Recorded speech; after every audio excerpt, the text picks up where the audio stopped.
told of a story of balloons. A group of 50 people attended a seminar. Suddenly, the speaker stopped and started giving each person a balloon. Each one was asked to write his or her name on it using a marker. Then all the balloons were collected and put in another room. Now, these delegates were led into that room and asked to find the balloon which had their respective names written on within 5 minutes. Everyone was frantically searching for their names, pushing and colliding with each other, and there was utter chaos. At the end of 5 minutes, no one could find their own balloons. Now, each one was asked to randomly collect a balloon and give it to the person whose name was written on it. Within 5 minutes, everyone had their own balloons. The speaker began, "This is exactly what is happening in our lives. Everyone is frantically looking for happiness all over the place, not knowing where it is. Our happiness lies in the happiness of other people." I'll repeat it again. Our happiness lies in the happiness of other people. Help them find their happiness, and you'll get your own happiness too. And this is the purpose of human life. Learn to put a smile on someone's face, and you will also smile in due course. What I try to figure out with this story is that we forget that community forms us. And gradually, as you get older, like myself, you realize that community matters.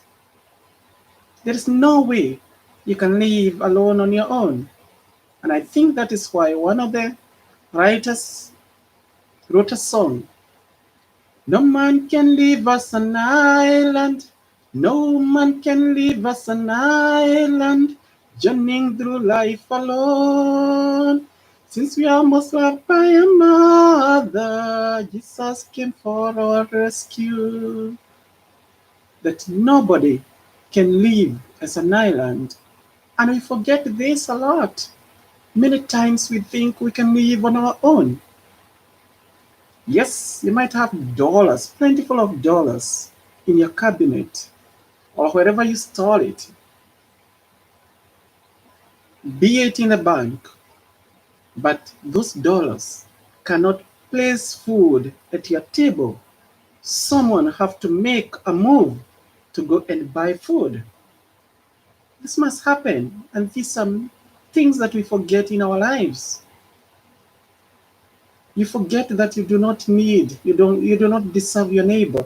You can survive without them. And then you realize that they are very important to you. In times of struggle, in times of difficulties, it is those persons who can turn up to you. So let us not cast off everybody in our lives.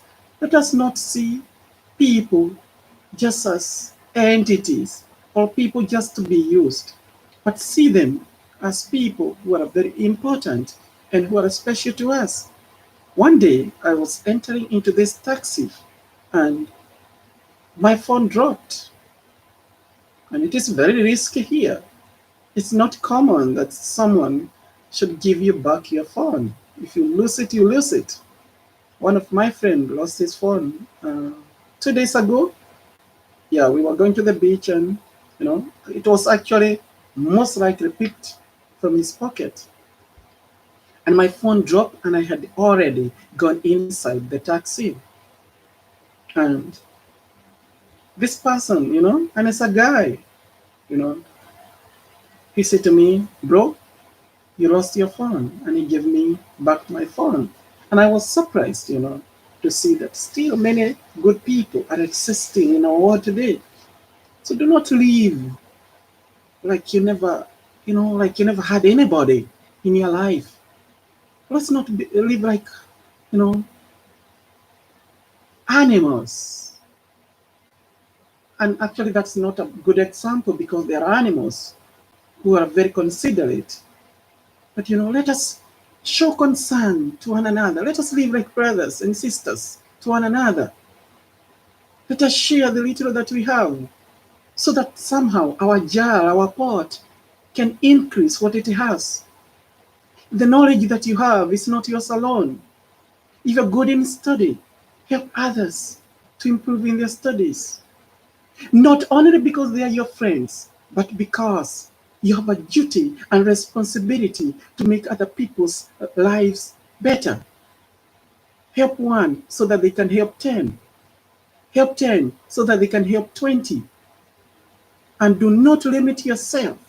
You can do a lot only if you stretch out your hand, if you extend your generosity. One of my fellow friends used to tell us that so many talents are in the cemetery, are in the graveyards. Why? Because most people never exercised the gifts they were given.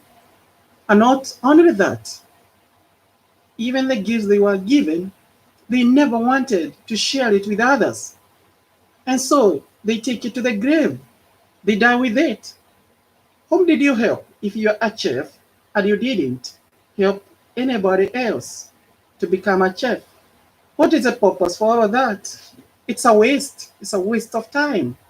If you're a teacher and you didn't actualize your teaching and help other persons somehow, at least one of them to become a teacher, you're wasting your time. Walk out from your job. Give it away. That's not your calling. If you're a preacher and you cannot raise up another preacher, give it up. I tell you, and I urge you, perhaps it's not your calling. Go and do farming. Perhaps you can perform better in the farming section. If you're a doctor and you have no heart for the people, and all you do is to beat up the sick people, shouting at them, you're not into the mood of helping them. Resign from your job.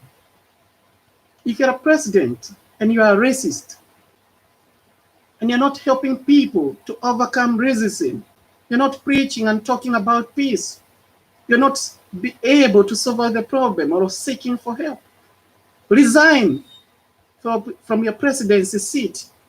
There's so many people born as presidents, but because of you, they cannot become presidents. Give it away. Leave it. If you're a singer and you're not encouraging anyone else to become a better singer, or you're not in a position to help them, you're just about yourself, making money for yourself to improve your own, then you should give it up. I doubt if it was your real calling or a true calling. If you're not contributing anything to your country, if you're not promoting peace just by creating peace around you, then you could be good for nothing. So let us make sense with the little gifts that we are given to God. Let us actualize them, and actualize them seriously, because life matters, and it matters for you as it matters for others. Others' life is important. So let us lift up each other. Let us not see each other as garbage beings. Everyone is important in the eyes of God. We are made in the likeness of God. We are made in His image. And if we only realize this, we are going to treat each other with respect, with dignity. This is all about human life. This is all about humanity. It's all about brotherhood and sisterhood. And this is what our Master Jesus came to do. It doesn't matter whether you are an atheist or whatever religion you may be, a Muslim, a Christian, but it matters that we treat each other with respect. My happiness is your happiness. When I'm happy, this happiness should come to you should seduce you. My peace is your peace. My joy is your joy. My career is more of your career. When I'm a doctor, you come to my hospital and I treat you. And if I treat you, I should treat you with respect. Because without you, how can I be a doctor if there was no patient? How can I be a police? Why are we killing our police?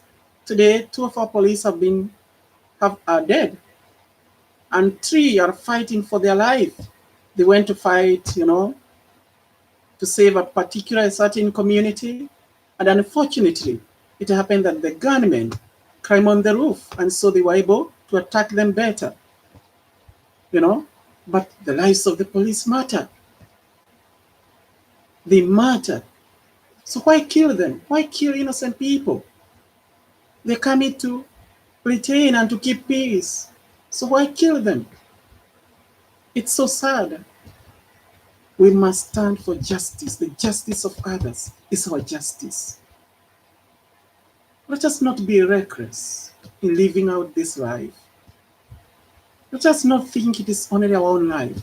Now you kill today, and you end up in jail for life. What is the whole purpose of it? What is the whole purpose why you are born? It's better that you could not have been born.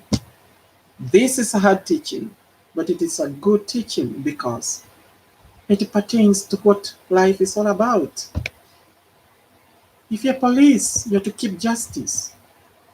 You're to save the lives of people. You're to protect them and to defend them. And if you cannot do that, if you're there to brutally kill others or to brutally, infect others, then what is the purpose of you? If you're there to defend your country and to keep it calm, to keep it at peace, attend to that, because that is important. We can only do this when we learn to be selfless. Because if we contribute too much to self, then we end up forgetting that we have a neighbor who is suffering. If you have a full sack of sugar, and your neighbor have none, what is your purpose? What is the whole point of that? Yes, you might claim you have worked for it, but you could be somewhere else. Something else could have happened. At your job, you could have lost your job. And somehow, God has kept you in that job. When will we understand each other? When will we understand that the lives of others matter? When will we understand that it is others that sustains us? And we can look at it with this COVID-19 situation. I really big up all the farmers of the world, the people who toil in the soil, who toil on the ground, because it is those persons who have kept us. For example, a lot of foods in the United States is a canned food, and this food cannot go long. It was all thrown away. It was deposited, And so we are all depending and looking up to farmers, 1 or 2 who have remained, And I believe that farmers are going to benefit a lot because they will be the contribution of what the world needs, They're the one who will sustain people in the urban places. And so those who are toiling in the garden, in Shabbos, we must not ignore them because we are in the city, we are in the urban centers. As you know, in the urban centers, people appear to be a little cleaner, cleaner and modesty and so forth. But we must not ignore those people who are toiling in the dust because they're the one who have kept us at this time of great struggles. They are feeding us. Every time you go to the grocery, you're able to get a little food, groundings to sustain and to keep you strong, to keep you alive. Let us respect each other's life. Our lives matter. The lives of everyone matters. And we cannot live as an island. We live so that others may live. Be blessed. Be at peace with yourself. and you shall be at peace with others. Create a world of peace for others, and you yourself too will enjoy. Continue to spread the good news.